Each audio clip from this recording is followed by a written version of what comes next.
Saudara, sidang lanjutan untuk kasus pembunuhan berencana Brigadir Joshua akan kembali digelar dan hari ini akan ada 4 saksi fakta yang akan dihadirkan di PN Jaksel. Dan kita juga akan ada saksi yang akan ditunggu sebetulnya saksi ahli yang akan diajukan jaksa penuntut umum karena kemarin tidak bisa hadir karena sedang di luar kota. Ada Effendi Saragih, pakar hukum pidana dari Universitas Trisakti, dan juga Reni Kusumowardani, psikolog forensik dari Apsifor, ini Asosiasi Psikologi Forensik. Bahkan Reni Kusumo ini adalah ketua dari asosiasi ini atau Apsifor ini. Jadi nanti akan menarik untuk mendengarkan keterangan mereka. Kalau dihadirkan oleh jaksa penuntut umum tentu akan memberatkan para terdakwa. Paling tidak itu bayangan kita. Kita akan bahas bersama para narasumber. Hari ini saya kedatangan tamu, sudah langganan dua-duanya, ada Asep Iwan Iriawan, pakar hukum pidana, dan juga Martin Lukas Menjuntak, salah satu perwakilan pengacara keluarga almarhum Joshua. Selamat pagi Bang Martin, Kang Asep, salam sehat. Selamat pagi Mas Bayu, selamat pagi Bang Martin. Ya. Nah, sebelum saya akan sedikit membahas perkiraan-perkiraan dari saksi ahli yang diajukan JPU pada hari ini yang akan menjadi bahasan utama, saya akan mundur ke kemarin dulu, Kang Asep dan Bang Martin, karena ada dua saksi ahli. Ada saksi-saksi ahli dari digital forensik yang membeberkan CCTV. Muncul lagi tuh kata-kata sarung tangan Sambo lah, saya mengambil kutipannya. Sarung tangan Sambo ya Kang Asep. Saya wanti-wanti sama Kang Asep, jangan diplesetin. Karena dengan demikian kita akan melihat lagi perdebatan di antara terutama penasihat hukum Eliezer, jaksa penuntut umum berhadapan dengan penasihat hukum Ferdy Sambo. Pakai sarung tangan atau tidak begitu. Nah, kemarin ada CCTV di teras rumah Saguling sebelum berangkat dengan mobil menuju ke rumah di Duren 3 pada saat kejadian, pada hari kejadian, Sambo tidak menggunakan sarung tangan, maka kemudian dianggap gugur. Kang Asep, berkaitan dengan seperti ini nih, kita melihatnya seperti apa? Kalau kita duduk sebagai majelis hakim begitu, apa yang kemudian dilihat?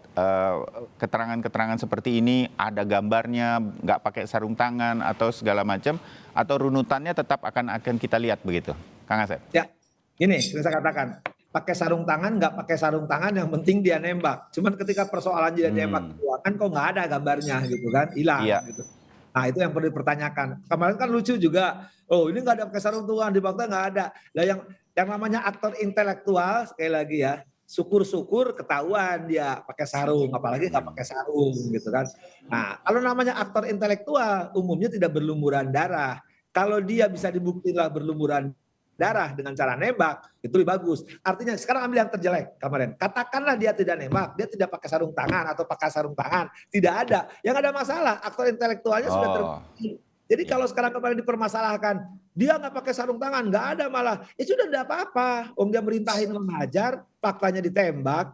Nah, yang kedua, pertanyaannya, loh kan dia tembak-tembak di ruangan ke atas, diakui loh yang bersangkutan. Tapi kan lucu lagi, ada yang mengatakan tidak ada jejak DNA-nya. Oh lucu ya, nembak kok nggak ada di pistolnya, itu jadi pertanyaan. Tapi kata kuncinya di hukum di unsur, sekali lagi. Dia aktor intelektual memerintahkan menghilangkan nyawa, itu sudah terbukti. Ya, terbuktinya apa? Ada yang diperintah tadi mengakui, ya terlepas kata dihajar dan ditembak. Nah, kalau sekarang dipersoalkan kepada gambar, ya itu video, apalagi itu dari flash disk, sekali lagi, ya itu ada yang mengatakan harus apa jejak digital soal ahli begituan lah ya. Tapi sekali lagi, jangan karena di situ nggak ada, mengambil kesimpulan dia nggak nembak, iyalah itu kan di luar gambarnya. Coba kalau ada yang dapat entah minta di ruangan itu ya itu rekaman di dalam, apalagi lantai 2, lantai 3 itu yang menarik, apalagi ini yang digambarkan adalah dari flash disk ya yang setulang itu. Sekali lagi satu hal yang perlu dipahami, salah satu alat bukti itu adalah keterangan ahli. Apapun ahli menerangkan, hakim tidak terikat ya, hakim terikat oleh pembuktian pertama saksi yang berhubungan ya. Syukur-syukur ahli ini berkaitan, karena sekarang banyak ahli berpendapat ya, saksi berahli, ahli bersaksi, ahli berpendapat, pendapat sesuai dengan pendapatan. Mudah-mudahan tidak terjadi itu. Nah soal aman, betul itu merupakan dokumentasi elektronik. Tapi harus yang aslinya, di VR-nya kemana itu. Oke, ini akan menarik nanti ketika di sidang obstruction of justice, DVR-nya kemana, itu rekaman yang aslinya. Karena kalau di flash disk jadi pertanyaan kita semua, atau hakim untuk kasus pembunuhan berencana, juga mempertanyakan kemarin cukup tegas, oh jadi yang diperiksa itu data flash disk ya, bukan dari DVR. Itu nyata sekali dinyatakan oleh hakim. Mungkin feel-nya sama seperti Kang Asep katakan, itu bukan dari sumber utamanya, begitulah. Nah, saya ke Bang Martin sedikit. Urusan sarung tangan Sambo ini, saya duga begitu sebagai orang yang menyaksikan saja dari jauh dan mengikuti dari jauh jalannya sidang ini, tampaknya ingin terus disampaikan untuk membuat majelis hakim percaya bahwa Ferdy Sambo seperti kata-katanya dia tidak pernah menembak Yosua. Kira-kira begitu arahnya. Saya benar atau bagaimana Bung Martin kalau menurut Anda? Ya, dua hal yang mau mereka buat. Yang pertama adalah menghilangkan unsur perencanaan dengan tidak adanya sarung tangan. Karena kan memang di dalam dakwaan dan di dalam rekonstruksi memang ada visualisasi yang mengatakan bahwa Ferdy Sambo tangan kanan itu menggunakan sarung tangan hitam gitu ya, berdasarkan keterangan dari Richard Eliezer. Nah, namun melalui fakta persidangan kemarin, menurut saya Arman Hanis, ya, Febri Diansah, Rasmala Aritonang terlalu berglorifikasi. Kenapa? Dia melakukan generalisasi terhadap satu fakta untuk seluruhnya. Nah, ini yang nggak boleh, ya. Ini disebut dengan deception ataupun penipuan. Kenapa maksudnya saya bilang gimana demikian? tuh? Ya. Karena hanya satu fakta yang terungkap bahwa memang benar di Jalan Saguling pada saat turun, ya, menuju teras memang tidak terlihat menggunakan sarung tangan baik tangan kanan maupun tangan kiri. Ya. Nah, tapi mereka ini melakukan generalisasi dan seakan-akan sampai dengan TKP Ferdy Sambo tidak menggunakan sarung tangan. Ini namanya logikal falasi, nggak begitu cara pikirnya. Satu fakta ya satu fakta, tidak bisa digeneralisasi terhadap semua fakta. Kita ulas lagi yang kedua, CCTV di luar Jalan Duren 3. Itu belum clear apakah tangan kanan Ferdy Sambo tidak menggunakan sarung tangan atau tidak, karena tangannya masuk ke dalam kantong. Ya. Makanya harus diperjelas dulu apakah tangan kanannya menggunakan sarung tangan hitam atau tidak. Kalau menurut saya pakai, ya. Kalau menurut saya pakai, ada dua saksi yang mengatakan Richard Eliezer dan Azan Romer yang mengatakan bahwa Ferdy Sambo menggunakan sarung tangan hitam pasca turun dari mobil. Nah, lalu yang ketiga, fase ketiga di dalam rumah. Di dalam rumah ini kan nggak ada CCTV, katanya rusak. Bagaimana Arman Hanis, bagaimana Rasmala Aritonang, bagaimana Febri Diansah bisa memastikan Ferdy Sambo tidak menggunakan sarung tangan di dalam rumah Jalan Duren 3 kalau mereka sendiri pun tidak melihat. Nah, yang melihat kan siapa? Richard. Yang melihat siapa? Kuat. Yang melihat siapa? Ricky. Dan mereka semua awalnya menuangkan di dalam BAP bahwa Ferdy Sambo menggunakan sarung tangan. Dari 3 orang saksi ini, 2 orang mencabut BAP-nya. Apakah itu bukan suatu kejanggalan? Oke. Saya lebih tergambar dari Bung Martin.